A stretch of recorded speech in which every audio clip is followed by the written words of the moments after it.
What's good, my people? Welcome into Buckets, Action Network's daily NBA betting podcast. We're in the workshop, Thursday edition of NBA Playoff Buckets. I'm here with J Money is Money. You know the man, and my guy, BA Brandon Anderson. We have our best bets for you on this Thursday NBA slate. You know the deal. We jump right into it. We give out our plays, we give the cap, we get you guys out of here to enjoy the rest of your day. Jay Money, what are you looking at for this Thursday NBA slate? I'll take Warriors in the first quarter, -2.5. Brandon Anderson, what are you looking at? I'm going props heavy. I'm going to go James Harden under, fade the beard, under 19 and a half points. And I'm going to play a couple Draymond related props in the Warriors game. Give me Steph Curry over 3.5 turnovers. Give me Andrew Wiggins over 6.5 rebounds. All right, Jay Money, talk to me. Talk to me about the Warriors. They're going back home. They're down 0-2. Draymond Green will not be in attendance. He is suspended for stomping on Sabonis's chest. Call it a stomp. Call it whatever you want. He won't be there. It's going to be impactful, especially on the defensive end. Why do you like Warriors first quarter here? Yeah, we know the Warriors play their best basketball at the house. This is a bounce back spot. This is a backs against the wall spot here. And I want to get in and get out as well. Obviously, the lineups will be a little crazy. They don't really have a backup center, but I know everything that Steph is talking about, they have to come out and have a much better lead in this one. I think they will. Home crowd with them as well. And for a lot of those young guys on the Kings, this will be their first road playoff game as well. You get a little bit of complacency in there. Obviously, they're up 2-0. So give me Warriors here to get this one started off right. I expect them to be up by at least 5 points at the end of the first quarter. Like I said, this is a bounce back J spot. This is something that I will take basically 100 times out of 100 and live with the results. Give me Warriors in the first quarter, -2.5. BA, any thoughts on this? This is a really interesting series. I mean, I've never seen a home crowd like I saw Sacramento in game one, especially in game two, affect the game. The reffing, everything about that atmosphere was insane in game two. How do you feel about that? The Warriors first quarter play? Yeah, I'm trying to figure out what's the Warriors' angle here. Is it first half? Is it first quarter? Last year, I made a killing doing the Warriors' third quarter, the Take Me Home Warriors' third quarter. That actually has not been as strong this year. They're still good at home, but they're only ninth in net rating third quarter. Last year, they were like first with a bullet. And the Kings on the road are actually third in net rating in the third quarter. So I'm going to caution you against my old Take Me Home third quarter bet. I want to ask you guys about the stat that I'm sure all three of us know that listeners are going to hear a lot of this one. Teams down 0-2, coming home for game 3 in the first half. We all know it. I'm getting head nods already. Those teams since 2007, 79, 47, and 9 against the spread in the first half. That's the Warriors here. We're going to have a bunch of games that are like that. 63% cover rate. However, only 15, 15, and 2 ATS since 2018. So, Jay, that's kind of the angle you're at here. You're just taking only the first quarter. Do we think that books have sniffed this out and this trend is no more? What do you think, Jay? Yeah, they've definitely sniffed it out. They definitely have thrown a few extra points on it. It's something that I don't take on every single game, but in this particular spot, I can't say because the first half of this game, so the full game spread is -5.5. The first half is sitting at -4. So there you go, right there. It should be -3. They're adding an extra point, but I'll say a lot of times, depending on which teams, it doesn't even matter, man. I know it's 1 point and they're adding extra value to it, but if it's gonna cash, it's still gonna cash in that one. But in this particular situation, with obviously with Draymond being out, I just want to focus in on the first quarter, the first 12 minutes. If they can come out and cover the first quarter in game 2 in Sacramento, I definitely think they can do it here game 3 at the house with their backs against the wall. So I still trust the first quarter, even though they're adding an extra half point onto it. I think the first half is interesting too because it's going to depend on how Jordan Poole plays. He can't play any worse than he did in Sacramento. We know the mantra, especially with him going back home. I believe he's going to play better. He has to. He's going to have to do something, make some type of impact because he's completely clueless on defense. We kind of knew that coming in. That's not why he's on the floor. He's out there to produce offense, and I think he'll be able to get going and have a better chance to impact the game at home. All right, Brandon Anderson on the prop market. He's got 3 plays for us. James Harden, talk to me about why you're fading the beard. I mean, you got to fade the beard right now, right? He just doesn't look right out there. He doesn't look healthy. We saw that late season Achilles injury that he picked up, and it just doesn't seem like he's been quite the same since then. I played this game too, and man, he did not show up at all. He had 8 points in game 2. He is not getting the 2-pointers. He's just not scoring twos right now. He's not even had a single free throw attempt in the playoffs. No free throws either game right now. James Harden, no free throws. How did we get here? I don't know. I like it. I don't want to watch James Harden shoot free throws, but it's pretty wild. So when you look at, James Harden's prop is 19.5 points. Dude is literally getting like 1 2-pointer and no free throws a game right now. So 19.5 points, even if you give him, let's say, 4 points on twos and free throws, which is more than he's had both games so far, he's got to hit 6 threes to go over that prop number. He's just not doing that right now. He had 23 in game 1. I think it kind of masked things, but that was 7 threes. That's all but 2 of the points on that one. So if he hits the threes, we're going to get sunk. He's going to take them. But last 9 games now, counting these 2 playoff games and then back to the regular season, he's at 14.4 points a game. And that is not in low minutes. That's 37 minutes. He is hitting 2.8 twos per game during that stretch on 38%. This guy just, it can't happen anymore. And the way Brooklyn is defending him too is basically saying, yeah, we noticed that. Go ahead, James. Let's see you take it to us. Let's see you beat us that way. I think it's just not happening. I'll take the under 19.5. If you've got it out there, I'll take the alternate under also, 14.5 at plus 280. I played the alt on Tuesday and we got that one sweat free as well. So I just think James Harden to me is the only takeaway from that series. I don't need to watch any more Brooklyn, Philly. We all know where that's headed, but James Harden playing this way tells me a lot more about Philadelphia's future than I think Philadelphia fans want to admit to themselves. I think what's interesting is since the rule changes, Harden doesn't believe he's ever going to get a whistle. So he's just some bandit trying to get to the line. I think that's a big part of that because I've watched him. And it's just he doesn't know what a foul is anymore. So he just climbed back into. He's kind of went to a recluse when going to the basket, and his legs aren't there. He's not as good at finishing as he was previously in his career in his younger days. But I think that's a big factor mentally. He's like, I'm not going to get to the line anyway. So I'm not finishing like I used to. So I'm not going down there at all. So that's an interesting play. I like that. Talk to me about Steph going back home. Yeah, so I'm trying to figure out, okay, what's the angle here with no Draymond? What's the props play? Because obviously, I know, look, Draymond scores like 6 points a game in this series. So it's easy to just be like, oh, well, the stats will all just be the same, right? Draymond doesn't do anything anyways in the box score. Watch the game. Draymond does everything with the team. Everything is different with no Draymond out there. So what changes? Number one change, Steph is going to have the ball a lot. Steph already had the ball a lot, but we saw late in game 2, they got that Steph Draymond pick and roll just shredding Sacramento, right? Right up until the stomp, the ejection, all of that. The Warriors are scoring at will, just getting the bucket, easy bucket after easy bucket, because the Kings are blitzing. They're trying to get the ball out of his hands. Davion Mitchell, great game in game 2, pressuring Steph. They needed Draymond as that pick and roll outlet to be able to get that pressure off. No Draymond. Now what's going to happen? We don't have a lot of ball handling left on this team.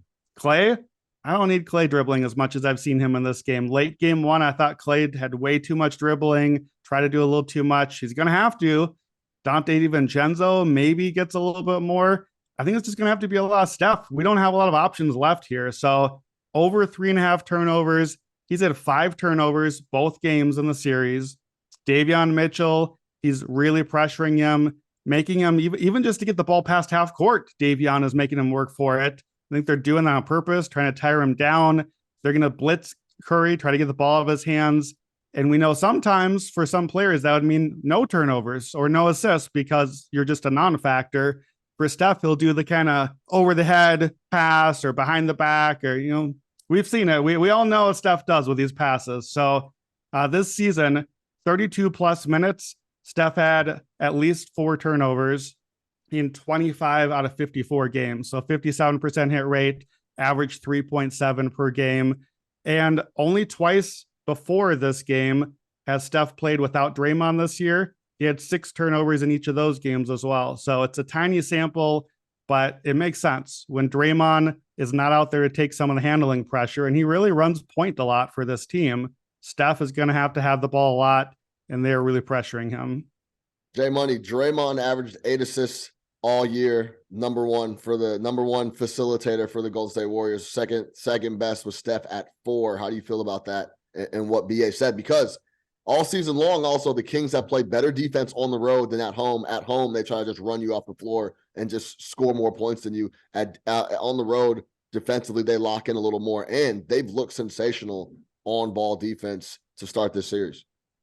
Yeah, well, one thing that you can't really put on paper is Draymond is their best screen setter as well. He sets a lot of screens to get those shooters open for Klay Thompson and Steph Curry on the perimeter. But they still have JaMychal Green that can come off the bench in this one. I don't know. I'm getting worried about the Warriors, to be honest with you. This is a lot. They're going up against a lot younger team who is somewhat kind of like a better version of the Warriors now, right? So they're the Sacramento Kings' best defense is their offense. They're making those guys work on the perimeter, and it's kind of tiring them out throughout the game. But in this particular situation, I mean, if you're smart, if you're Steve Kerr, you tell the guys, drive to the rim every single time. Sabonis is not the best rim protector whatsoever. Ever since he's hurt his hand, I've kind of been looking towards teams to just go right at Sabonis every single time. So I think that's the path to success for the Warriors. You got to drive into the paint, stop settling for so many outside shots. But we know the Warriors at the house with their home crowd behind them, this is probably going to be their type of game. They're probably going to get a few more calls in this one as well. So I still think there's a path to success, but you have to limit the outside jumpers, especially because no Draymond is out there, and you have to drive to the paint more. But yeah, Jordan Poole is definitely going to have a better game. We know that he kind of injured his ankle. Maybe that kind of starts to set in on him there, but maybe they try to start Kuminga or somebody like that. But drive to the paint, drive at Sabonis every time, and we know he's not 100% as well. You heard it. Jay called them the baby. The Kings are the new age baby Warriors. Yeah. I know who also looks really young is Harrison Barnes. He looks very fresh, springy.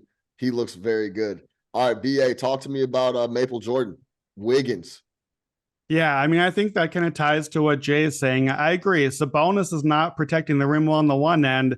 Kevon Looney is really just been in a nightmare on the other end. If the Warriors had any other options, RIP James Wiseman, like you would be turning to them right now. This is not a Kevon Looney series. I know he held his own against Sabonis one-on-one defensively in game one, but also late in the game, I thought he really cost them. The Kings are turning up the energy and running it even harder second half, and Looney just got run right off the court a couple of times. They just beat him down the court, got a layup, got Sabonis for a layup, Fox got to the basket. And Looney doesn't have the foot speed here, and we're seeing foot speed everywhere in Sacramento. So that means that he's playing drop, and Fox is killing him. Hitting that jumper, or if Looney gets a step halfway out, Fox just goes right by him for the layup. So I kind of like the Fox points over. He's obviously been scoring, but I'm looking to say, okay, Draymond can't play a lot of minutes. Well, Draymond can't play any minutes.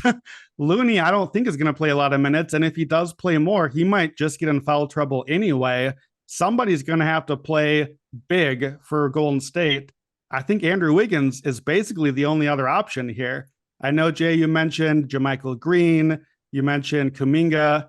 Kuminga was minus 10 in 4 minutes. Like I hope he's better at home, role players. That makes sense. But I think Wiggins is just going to have to say, hey, welcome back, Maple Jordan. Can you play 48? How many of the 48 can you go for us tonight? And we saw last year in the playoffs, his rebounds really took a big leap. That was kind of the thing. It's as a longtime Wiggins hater, as a Timberwolves fan, to see him wake up one day in the playoffs and be like, hey, I'm pretty athletic. What if I just rebound all the time? What if I do that? That'd be pretty valuable for my team. He did. He went from 4.5 rebounds a game regular season last year to 7.5 in the playoffs. It's a huge jump. That's almost double rebounding. So we don't have enough data on it this year to know if that's happening. He did have 10 rebounds in the one game he played without Draymond this year. Again, small sample, but good start for us. But this last playoffs, 22 games, Wiggins had at least 5 boards, 20 of them. So pretty high floor. He's going to get them.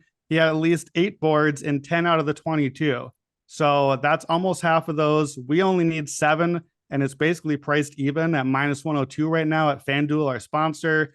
I will probably be looking at a possible escalator here. 8+ rebounds is a 160. 10 plus for the double-double is plus 400. I think you're going to have that. You need Wiggins out there. You need him to get buckets, get rebounds. He got some offensive boards last year. That's some easy buckets, easy points. Golden State guys, they're really up against it. I am very pessimistic on their chances in this game. Draymond is really good and really important. I don't mind that first quarter play you had, Jay, but I like it because you're getting out. I don't want any part of Golden State winning this game, winning this series. So let me transition, because I told you guys before we hit record, talk me off the ledge here. Here's where I'm at. I think that Mike Brown is running circles around Steve Kerr in this series. Draymond Green missing is huge. We're down 2-0 for the Warriors. They are getting run off the court. They look like the older team that they are. They look like the shallower team that they are. Oh, is money line coming? Is BA money line Kings coming right now? Keep going, BA. Let me just unload the options that I am considering here, and I'm considering all the way down the menu I'm about to hit you with. Kings 5.5, Kings 190 on the money line. Kings by 11 is plus 850 at FanDuel. Kings by 26 or more is 45 to 1. Kings to win the series minus 160. Kings win the series minus 2.5. So Kings in 5 or sweep is plus 225. Kings sweep plus 900. I think every one of those numbers is wrong. I don't know why the Kings are even an underdog in this game when they've clearly been the better team. And now we just took away Draymond. And I don't know how the Warriors are supposed to win 4 to 5 games against this team that they can't beat once right now. Look, I'm a Warriors stan. I'm a shooty hoop Steph guy. I got my Kevin Durant Warriors shirt on. Talk me off the ledge, guys. How far do I need to go with this Kings thing here? And am I just overreacting, or am I right to be really worried and consider some of these? Jay, talk. I don't think it's overreacting. I do think the Warriors can win one game. Like, this is the one, right? If you lose this one, obviously it's over. They might get swept, but I do think that the Warriors they have at least one of them in them. I'm not laying the 5.5 full game. I must say, like, sometimes over the full course of the game, the better team can win. The Kings, they're playing like the better team. We can't forget, Mike Brown spent the last 6 seasons over there for Golden State. I think a lot of people kind of overshadowed that. He knows this team in and out as well. They have the younger, more hungry roster. A lot of people like to talk about experience. You could just say that they're starting to get old, right? Sometimes the younger, hungry team that's never been there just wants it more. They don't have a championship. They don't have a ring. They want that. So I do think the Kings win this series, but I can't say I'm a little hesitant to lay the minus 160 because I do think the Warriors probably steal game 3, and then Kings, the game 4 is theirs. If they want the series, you have to go into Golden State and steal that one, and then go to the house and finish them off. So I would play out of those. I would play Kings series minus 160, but I think that's the best bet knowing. I don't see them going in here game 3 winning in a blowout, though. I don't necessarily see that, even though Draymond is out. I think the Warriors still have a little some up their sleeve, and I'm afraid of the Kings on the road in their first road game here. I think they might take a punch and might not be able to necessarily punch back in this one here. So wouldn't be a bit surprised to see the Warriors win this one in a close one. I'm not laying the 5.5, but I'll just take the first quarter and live with the results in this one. But I do think the Kings are definitely win this series. Yeah, we talked about it coming in, Jay. The 2.5 is the spot play. It's they have to show up here to start the game. The crowd is going to be there. We know that. To play a little devil's advocate, because I do like the Kings in the series. I thought coming in, the price of the Warriors minus 290 was one of the worst prices I've ever seen hung on a series ever. It was just completely disrespectful. I couldn't believe it was essentially 3 to 1 you had to lay to get Golden State to win the series. But to play devil's advocate, game 1, the reason, because I bet the Warriors in game 2. The reason I fell in that trap is because game 1, I thought they were going to win. I'm watching the game. I'm like, oh, this is a Warrior. The Warriors are going to go ahead and close this out. It was very, very tight coming down the stretch. They end up, Wiggins knocks down that jumper. We're maybe having a completely different conversation, right? Then in game 2, which the Warriors were getting completely outplayed. The atmosphere was insane, and they had the whistle against them with 4 minutes left. It's a 1 possession game.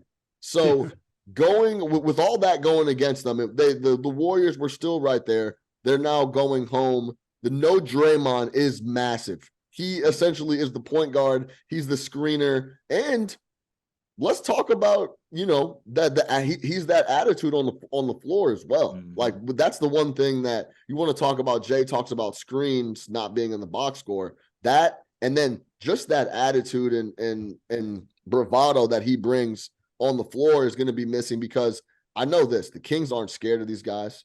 They absolutely believe that they're better than them. Forget about being the underdog here. We think we're better than you guys. We're the team in the Bay. And like Jay alluded to, I think we're the up and coming young offensive team that kind of, remember back in the day when people would play the Warriors and they were just so deflating when they would go on these runs that it was just like people couldn't get back in the game because Steph was running around, Clay's running around going crazy. It's kind of that similar feel on the offensive end for the Kings. But like I said, all that with the atmosphere, light the beam, the crowd, it was still close in both games coming down the stretch. Now they go back to San Francisco. So we will see. That's going to do it for the Thursday edition of Buckets. For Brandon Anderson, for Jay Money, I am Sean Little. To recap, Jay, Warriors first quarter -2.5. Brandon Anderson, James Harden under 19.5 points. Steph over 3.5 turnovers. Wiggins over 6.5 boards. We'll see you next time. Remember, get buckets.